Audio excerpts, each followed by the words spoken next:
अस्सलाम वालेकुम, मैं हूँ शाहजेब खानजादा। 2 दिन पहले वजीर एविएशन ने ऐलान किया कि 30% पायलट्स के लाइसेंसेस जाली हैं। दुनिया भर में हेडलाइंस लग गई कि पाकिस्तान के 30% पायलट्स के लाइसेंस जाली हैं। असेंबली फ्लोर पर एविएशन के वजीर ने यह बयान दिया और अब मामला जाली लाइसेंसेस से मुश्तबा लाइसेंसेस का हो गया है। आज वजीर एविएशन गुलाम सरवर खान ने प्रेस कॉन्फ्रेंस की और मौक़िफ़ इख्तियार किया कि 860 में से 262 पायलट्स के लाइसेंसेस मशकूक होने की फहरिस्त जारी कर दी है। गुलाम सरवर खान का कहना था कि PIA को 148 पायलट्स की फहरिस्त भिजवा दी है, जिसके बाद सवाल उठा कि ये फहरिस्त पहले भिजवानी चाहिए थी या तकरीर पहले करनी चाहिए थी, यानी वो पायलट जहाज़ उड़ाते रहे, तकरीर हो गई। और जिनके लाइसेंसेस मशकूक हैं उनकी फहरिस्त, इसी तरह उनका कहना था कि एयर ब्लू और दीगर एयरलाइंस को भी भिजवा दी गई है और आज उन्होंने इनकी तफसीलात दी थी। जितने भी पायलट्स हैं, जिन लोगों के ख़िलाफ़ इंक्वायरी हुई या जो लोग रिक्रूट हुए, ये सब 2018 से पहले के लोग हैं। ये जेली डिग्रियों वाला सिलसिला पिछले चीफ जस्टिस के सुओमोटो, ये उसी की कंटिन्यूएशन है।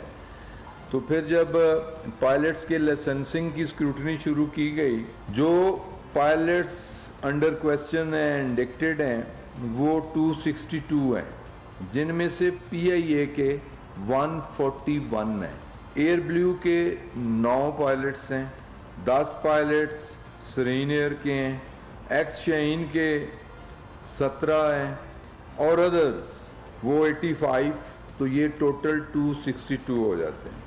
अब इन पायलट्स पे ये सारे सस्पेक्ट्स हैं। Chief executive officer PIA Karachi को लेटर लिखा गया, जो अब वेब पे अवेलेबल हैं।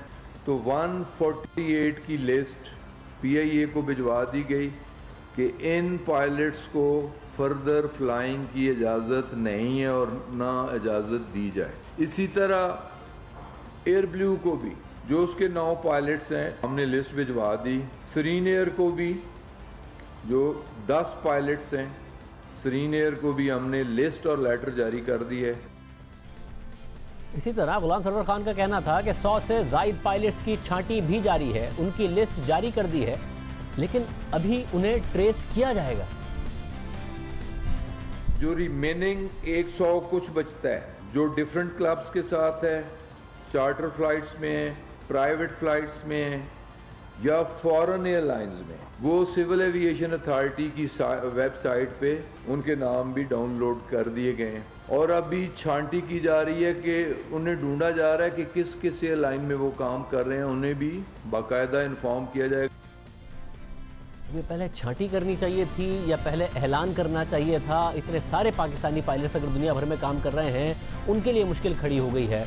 अभी तक 262 में से मुकम्मल पायलट्स को ट्रेस भी नहीं किया गया और वो सिर्फ मशकूक हैं, मगर उनके नाम के साथ उनकी लिस्ट जारी कर दी गई है। जबकि खुद गुलाम सरवर खान कह रहे हैं कि अभी कार्रवाई होनी है, शो कॉज नोटिस जारी होने हैं, इसके बाद इस लिस्ट में कमी बेशी भी हो सकती है। पायलट्स हैं जिनकी मैंने तफसील आपके सामने रखी है, उनकी अभी इंक्वायरी वाला प्रोसेस, शोकाज अभी उन्हें जारी होना है, चार्जशीट उनमें होनी है, उनकी पर्सनल हियरिंग होनी है। हमारी कोशिश होगी कि जल्द अज जल्द उनकी ये प्रोसीडिंग्स भी मुकम्मल हों। इनमें बढ़ भी सकते हैं, इनमें कम भी हो सकते हैं। यानी अभी तक कोई हतमी फैसला नहीं हुआ, कोई कार्रवाई नहीं हुई, लेकिन मीडिया पर बयानात ज़रूर दे दिए गए हैं और इस नंबर में कमी भी आ सकती है। 24 जून को वज़ीर एविएशन ने असेंबली के फ्लोर पर 30% पायलट्स के लाइसेंसेस जाली होने का दावा कर दिया। 860 पायलट्स के एग्जामिनेशन के उन्होंने पेपर दिए, कैसे कैसे दिए, तो उनमें से 262 ऐसे पाए गए कि उन्होंने खुद एग्ज़ाम नहीं दिया, उनकी जगह किसी ने एग्ज़ाम दिया और जेली लाइसेंस भी बनवा के दिए गए। है तो ये दुख की बात, अफसोस की बात और सबसे बढ़ के शर्म की बात कि हम दुनिया को मुंह दिखाने के काबिल नहीं है कि हमारे पायलट्स, जिसमें से 262 आउट ऑफ 860, 30% ऑलमोस्ट, उनके लाइसेंसेस फेक हैं, लाइसेंसेस ठीक नहीं है।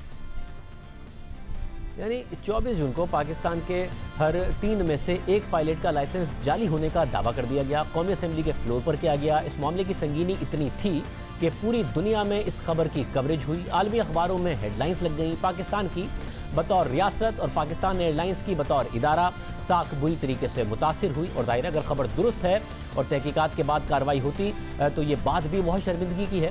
यानी हादसे की तहकीकात मगर पीछे चली गई और पायलट्स का मामला आलमी मीडिया की सुर्खी बन गया, जो आप इस वक्त स्क्रीन पर देख रहे हैं। मगर दिलचस्प बात यह है कि जब ये दावा किया गया तो हुकूमत ने ऐसे किसी भी पायलट की कोई लिस्ट जारी नहीं की थी, कोई निशानदही नहीं की थी, कोई कार्रवाई नहीं की थी।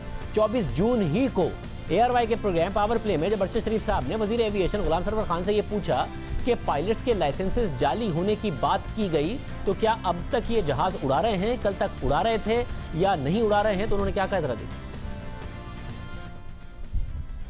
22 जून को वजीर एविएशन ने पार्लियामेंट को बताया कि उन्हें रिपोर्ट मौसूल हो गई है। 23 को उन्होंने वजीर आजम को ब्रीफिंग भी दी। फिर 24 तारीख को पार्लियामेंट में तकरीर करके बताया कि 30% पायलट्स के लाइसेंसेस जाली हैं। मगर दिलचस्प बात यह है कि उस वक्त तक ऐसी कोई हिदायत किसी भी इदारे को नहीं मिली थी, PIA को नहीं बताया गया था। और ख़ुद PIA के चीफ एग्जीक्यूटिव ऑफिसर ने गुलाम सरवर खान साहब की तकरीर के बाद 24 तारीख को उन पायलट्स की तफसीलात मांगने के लिए ख़त लिखा। और फिर दोबारा 25 जून को PIA के chief air marshal Arshad Malik ने वजीर एविएशन गुलाम सरवर खान और DG सिविल एविएशन को फिर खत लिखा कि बताया जाए कि वो कौन से पायलट्स हैं। ये खतूत आपके स्क्रीन पर मौजूद हैं, क्योंकि उनका खत में लिखना था कि वो पायलट्स कौन हैं ये बताएं, क्योंकि वो पायलट्स अभी भी जहाज़ उड़ा रहे होंगे। खत के मुताबिक वजीर एविएशन की तरफ से इस बात की निशानदही की गई है कि 262 पायलट्स जिनके लाइसेंस जाली हैं, उनमें से 150 पायलट्स का ताल्लुक PIA से है। एक कौमी एयरलाइन की हैसियत से ये हमारे लिए खदशे की बात है कि इन 150 पायलट्स में से कई पायलट्स अब भी जहाज़ उड़ा रहे होंगे, जिन्हें ऐसे किसी भी इंकिशाफ के बाद इजाज़त नहीं दी जा सकती। खत में मजीद कहा गया है कि कल ही PIA की तरफ से उन पायलट्स की लिस्ट देने की दरख्वास्त की गई थी, लेकिन अब तक कोई जवाब नहीं दिया गया है। इसलिए अब दोबारा ये दरख्वास्त की जाती है कि वो लिस्ट मुहैया की जाए ताकि फौरी तौर पर उन पायलट्स को जहाज़ उड़ाने से रोका जा सके जो एक ख़तरा साबित हो सकते हैं। अब ये खत PIA ने एविएशन के वजीर और डायरेक्टर जनरल को 25 जून को लिखा। 24 जून को गुलाम सरवर खान साहब ने तकरीर की, उस दिन लिखा, फिर उसके अगले दिन लिखा। मगर और आज उन्होंने प्रेस कॉन्फ्रेंस करके बताया कि लिस्ट जारी कर दी गई है और आज जो जाली बात थी उसको आज उन्होंने कहा मशकूक है और इसमें कमी बेशी भी हो सकती है और इस पर तहकीकात हो रही है। यानी पूरे इंटरनेशनल मीडिया में खबरें लग गई कि जाली लाइसेंसेज हैं पाकिस्तान के पायलट्स के पास 30% के पास। और आज उनकी तरफ से ये कहा गया, BBC, CNN, business insider, wall street journal, Arab news, voice of America, हर जगह ये खबरें शाया हुई। अब इस वक्त क्या मामला है, हमारे साथ तर्जुमान PIA मौजूद हैं। PIA का मौक़िफ़ मालूम करते हैं कि उन्होंने इस सारे के सारे मामले को कैसे देखा है। अब्दुल्ला हफीज़ खान हमारे साथ मौजूद है, बहुत शुक्रिया। अब्दुल्ला हफीज़ खान साहब, ये 25 तारीख को ख़त लिखा है, 24 तारीख को उन्होंने तकरीर की और ख़त में कह रहे हैं कि जी हमें लिस्ट दे दें। तो आप लोगों को कब मिली है लिस्ट? मिल गई है अब लिस्ट? अब उन्होंने कहा कि हमने एयर ब्लू और दूसरी एयरलाइंस को और PIA को दे दी है लिस्ट। बहुत शुक्रिया, it's always a pleasure to be on the show. List अभी उनके मिनिस्टर साहब ने कहा है कि वहाँ से इशू हो गई है सिविल एविएशन से। हमें अभी तक सरकारी तौर पे वो रिसीव नहीं हुई, लेकिन आई एम प्रीटी श्योर कि अगर उन्हें भेज दिए तो अगली चंद मिनटों या चंद आधे पौने घंटे के अंदर होपफुली हमें एटलीस्ट उसका फैक्स या ईमेल उसकी रिसीव हो जानी चाहिए। मतलब पहले दुनिया में इतनी हमारी जगहसाई हो गई है, आप ये कह रहे हैं कि एज ऑफ नाउ भी PIA को पता नहीं है वो कौन से पायलट हैं जिनका वजीर साहब कह रहे हैं कि उनकी मुबैना तौर पर मशकूक डिग्री हो सकती है, जिनको कल जाली कह दिया था उन्होंने, और वो ग्राउंड हुए या नहीं हुए? देखिए, हमें ये पता लगा था, मैं आपको थोड़ा सा इसके बैकग्राउंड में बहुत जल्दी से देना चाहता हूँ बिकॉज ये पूरी इंक्वायरी शायद बहुत सारे लोगों को नहीं पता। वो PIA ही की निशानदेही के ऊपर हुई थी। जब 2018 में हमारा पंजगुर के अंदर एक जहाज हमारा रनवे से स्किड ऑफ कर गया था, तो उस टाइम पे हमने जो उसकी इंक्वायरी की जो हर एक्सीडेंट के साथ होती है, उसके ऊपर हमें एक जो कप्तान थे उस टाइम पे, उनका जब पता लगा तो उनका लाइसेंस एक छुट्टी के दिन इशू हुआ था। ये हमारे लिए बहुत हैरानगी की बात थी क्योंकि आज से पहले हमने कभी इस तरीके से देखा नहीं था कि किसी का लाइसेंस छुट्टी के दिन इशू हुआ हो।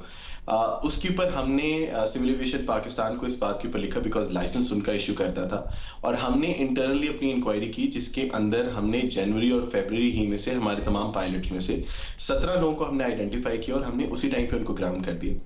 गवर्नमेंट ऑफ पाकिस्तान ने इस मामले के ऊपर इंक्वायरी अपनी शुरू की थी फरवरी 2019 के अंदर, और उन्होंने कोई 15 महीने लगा के इंक्वायरी का रिजल्ट निकाला। हमें भी मिनिस्टर साहब की तकरीर से ही पता लगा कि उसका स्केल बहुत बड़ा है, उसका मैग्नीट्यूड बहुत बड़ा है। हम ये सोच रहे थे कि शायद 17 हमारे पास हैं तो मिल मिला के को 20-22 ऐसे हो जाएंगे, और 3-4 अगर और होंगे तो हम उनको भी फौरन से पहले ग्राउंड कर देंगे। लेकिन 148 या 150, 2 दिन पहले तो 150 का फिगर था, आज अभी पता लगा कि 148 का फिगर हमारे लिए भी बहुत बड़ा था। सब एक मिनट, आप कह रहे हैं इस वक्त भी आपके पास लिस्ट नहीं है कि वो कौन से पायलट हैं, और आपको भी ये तक नहीं पता था कि कितने बड़े पायलट इस वक्त निकल के आ गए हैं। वजीर साहब ने पहले पार्लियामेंट में जाके तकरीर कर दी, फिर एक प्रेस कॉन्फ्रेंस कर दी, फिर शाम में वो टॉक शोज में चले गए, आप लोगों को लिस्ट नहीं दी। 2 दफ़ा आपके चीफ ने लिखा, पूरी दुनिया में पाकिस्तान का मजाक बन गया, और हो सकता है वो आज तक भी फ्लाई कर रहे हो। जिन जिन का हमें आइडिया था उनको ड्यूटी रोस्टर से हमने एहतियातन पहले ही हटा दिया था, और हम एक्चुअली इंतजार कर रहे थे ऑफिशियल कंफर्मेशन का, ताकि उनको प्रॉपर लीगल एंड ऑफिशियल तरीके से हम उनकी ग्राउंडिंग कर सके। तो हमें जैसे ही लेटर मिलता, आजकल तो वैसे भी जिस तरह फ्लाइटें महदूद है, ज्यादा फ्लाइटें चल नहीं रही, तो जैसे ही हमें लेटर मिलता है कि 150 जो कि हमारी 1/3 है टोटल पायलट वर्कफोर्स का, वो इमीडिएटली ग्राउंड कर दिए जाएंगे। मतलब यानी कि कर दिए जाएंगे। जब आपको लिस्ट मिलेगी फिर आप उसको देखेंगे, इंक्वायरी क्या हुई है उसके मंदरजात देखेंगे, क्योंकि अभी तो उन्होंने बताया कि वो मुश्तबा हैं, पहले जाली उनकी तरफ से कह दिया गया था। तो ये सारे के सारे मामला अब बाद में होंगे, और आपको नहीं लगता ये वक्त से पहले इस किस्म की अनाउंसमेंट कर दी गई, दुनिया में हेडलाइन बन गई, आप लोगों को भी नहीं पता बतौर इदारा? जी, अब इसके ऊपर ना मैं आप एक छोटी सी बात कहना चाहता हूँ। देखिए, पीआईए ने पिछले 2 दिन में इंटरनेशनली बहुत ज्यादा फ्लैग लिया, या बहुत ज्यादा हम पे तनकीद का निशाना बनाया गया हमें ऐसा एयरलाइन के। जी, शायद हमें अपने कप्तानों का पता नहीं था कि वो किस तरीके से कप्तान जाली लाइसेंस वाले जो है वो हमारे साथ फ्लाई कर सकते थे। अच्छा, यहाँ पे एक बात जरा थोड़ी वजाहत तलब है, वो ये है कि ये लाइसेंसेस पाकिस्तान में जो मजाज अथॉरिटी है उसने इशू किए थे, और मजाज अथॉरिटी के इशू करता लाइसेंस जो पाकिस्तान में सिविल एविएशन है या कमर्शियल एविएशन का रेगुलेटर है, उसको एक्सेप्ट करना पाकिस्तान में हर इदारा उसको एक्सेप्ट करता है। हमने भी किया, जो बाकी दीगर एयरलाइनें थी, हालांकि कल तक लोगों का ख्याल था सिर्फ पीआईए में, आज उन्हें पता लगा कि बाकी जो 2 एयरलाइनें उनके भी पायलट्स जो हैं वो इस तरह के मुश्तबा लाइसेंस वाले। तो हमारे लिए भी ये परेशानी की बात तो थी, लेकिन इस पूरे मैटर के अंदर अनलेस एंड अनटिल हम खुद ये इसमें ना हम शुरू करवाते या हमें खुद पहले से ना पता लगता, तो ये शायद कितना अरसा और चलता रहता, किसी के वहमो गुमान में भी नहीं होना था कि ये चीज यहाँ पे हुई है। तो उसके ऊपर तनकीद हमने उठाई, जो थोड़ी सी मेरे ख्याल में अनफेयर थी हमारे साथ एज ए इदारा। हम लोग के साथ एक और बहुत बड़ा एक चैलेंज है, वो ये कि पाकिस्तान का एक वाहिद हम इदारा है जो इंटरनेशनली फ्लाई करते हैं। अब इस पूरी चीज के अंदर क्वाइट फ्रैंकली जिम्मेदारी के ऊपर कोई भी इसके ऊपर वो नहीं अपनी ओहदा बरा नहीं हो सकता, लेकिन इस पूरी चीज के अंदर सबसे ज्यादा इंपैक्ट उसका पीआईए के ऊपर आएगा as an Pakistan international brand.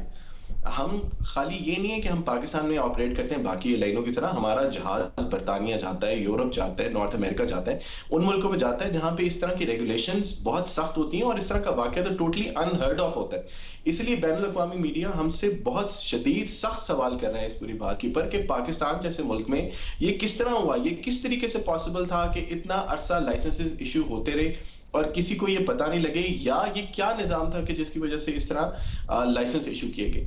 तो हम भी उसी तरह स्पीचलेस थे जिस तरह शायद पाकिस्तान में दूसरे लोग हैं, कि ये पूरा निजाम पैरेलल तरीके से चल रहा था, जहां पे आप इस तरीके से आराम से लाइसेंस हासिल कर सकते थे। मतलब जब आप स्पीचलेस इसलिए थे, आप कह रहे हैं इंटरनेशनल मीडिया सारा पीछे पड़ा हुआ है, तनकीद हो रही है क्योंकि आपको बताया नहीं गया, तो बेहतर ना होता पहले आपको बताया जाता, एतमाद में लिया जाता, पहले पायलट्स को ग्राउंड किया जाता, उसके बाद ये अनाउंस किया जाता, या कार्रवाई करने के बाद कि जी हमने ये कार्रवाई की है।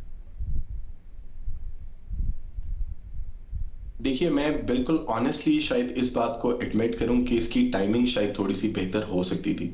यहां पे मैं एक छोटी सी वजाहत और देता चलूं। देखें, पीआईए के चीफ एग्जीक्यूटिव को या पीआईए को ये बात बहुत अच्छे तरीके से मालूम थी कि इसके ऊपर तहकीकात हो रही हैं, और स्केल का हमें मिनिस्टर की ब्रीफिंग से पता लगा। पीआईए एक हुकूमत पाकिस्तान का मातहत इदारा है, इन्वेस्टिगेशन का पूरा प्रोसेस जो है उससे हमें भी अलहदा रखा गया, और मेरे ख्याल में इन्वेस्टिगेशन की स्पिरिट यही थी कि जिसने लाइसेंस इशू किए उसको भी अलहदा रखो, और जो उसका बेनिफिशियरी है, जिसके एम्प्लॉइज उसके साथ हैं, उससे भी रखो, और ये कंप्लीट सीक्रेसी के अंदर ये इन्फॉर्मेशन की गई। तो हमें इंक्वायरी का बहुत अच्छे तरीके से पता था, लेकिन स्केल का जो है वो हमें मिनिस्टर साहब की जो उन्होंने तकरीर की थी उसी से पता लगा, जो कि हमारे लिए भी उतना ही ज्यादा हैरान कुन था। तकरीर से ही आपको पता चला। अब साथ में फिर मुझे ये बता दें कि ये जो मामला है, क्योंकि उन्होंने कहा 2010-2012 तक ये मामला चलता रहा, ये भी कहा जा रहा है कि 2012 में कुछ टेस्ट का रूल्स बदले गए। लोग ज़ाहिर है बहुत अजीब लेते हैं जब कह दिया जाए कि जी जाली लाइसेंस वाले पायलट है, कि क्या ऐसे लोग जहाज़ उड़ा रहे हैं जिन्हें जहाज़ उड़ाना नहीं आता या उनका तजर्बा नहीं है। अब तो ज़ाहिर उसको मुश्तबा कह दिया गया है। एग्जैक्टली इसका मतलब क्या होता है? उनकी ट्रेनिंग पूरी होती है, फ्लाइंग आवर्स पूरे होते हैं, सारे उन्होंने जो SOPs हैं वो पूरे किए होते हैं, क्या मकसद क्या है इसका?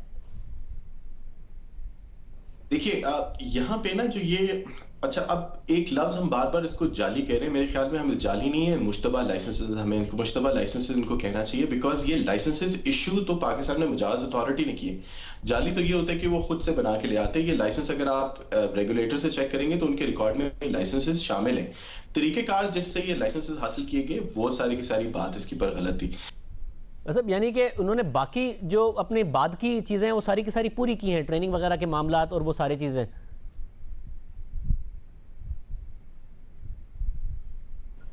देखिए कोई भी पायलट जब बनता है तो वो जो नॉर्मल टिपिकल तरीकाकार है पायलट बनने का पाकिस्तान में, ये है कि आपके पास A लेवल या FSC की एकेडमिक क्वालिफिकेशन होनी चाहिए, जिसके बाद आप फ्लाइंग स्कूल में जाते हैं और वहां पे 6 से 8 महीने का आप ग्राउंड ट्रेनिंग करते हैं और उसके बाद आपको वो फ्लाइंग शुरू कराते हैं और आपने 200 घंटे फ्लाई करना होता है, जिसके बाद आप कमर्शियल पायलट लाइसेंस हासिल करते हैं एक एग्जाम देके, जो कि आप सिविल एविएशन अथॉरिटी को देते हैं और उनके साथ अपने फ्लाइट लॉग्स जमा कराते हैं कि वो 200 घंटे आपने फ्लाई किए। तरीकेकार तो इसके पर ये है। उनकी एक बहुत डिस्कशन आ रही है कि शायद ये जाली डिग्रियों की बात है। ये जाली डिग्रियों की बात नहीं, इन पायलट्स की एकेडमिक क्वालिफिकेशन पूरी है। इन पायलट्स ने जो टेस्ट नहीं दिया गया उनका तरीकेकार सही नहीं है, उसके बाद इनकी पोस्ट टेस्ट पोस्ट इंडक्शन तो इनकी बहुत ज्यादा ट्रेनिंग होती है। ये पहले बेसिक लेवल फ्लाइंग से शुरू करते हैं, फिर सिमुलेटर ट्रेनिंग के ऊपर जाते हैं, फिर सिमुलेटर क्लियर करते जाते हैं अपने साथ साथ, फिर उसके बाद हर घंटे 400-500 घंटे के बाद इनके अलहदा चेक्स होते हैं। इनके चेक्स पाकिस्तान में सिविल एविएशन अथॉरिटी के जो फ्लाइट स्टैंडर्ड्स के इंस्पेक्टर हैं वो भी ले रहे होते हैं। इंटरनेशनल इंस्पेक्टर जो है वो भी कभी कभी आके इनके लॉग्स और इनकी सर्टिफिकेशन चेक कर लेते हैं। तो बाद की ट्रेनिंग, बाद की इनके जो फ्लाइंग इन्होंने किया वो तो बिल्कुल अपनी जगह के ऊपर सही है, लेकिन यहाँ पे सवाल ये है कि जो बेसिक्स हैं जिसकी बुनियाद के ऊपर ये पायलट बने या जो इनकी पायलट बनने की आप इसे कह सकते हैं अप्रूवल है, वही गलत है। तो यहाँ पे कहानी ये आती है कि अगर बुनियाद गलत है तो इमारत गलत है।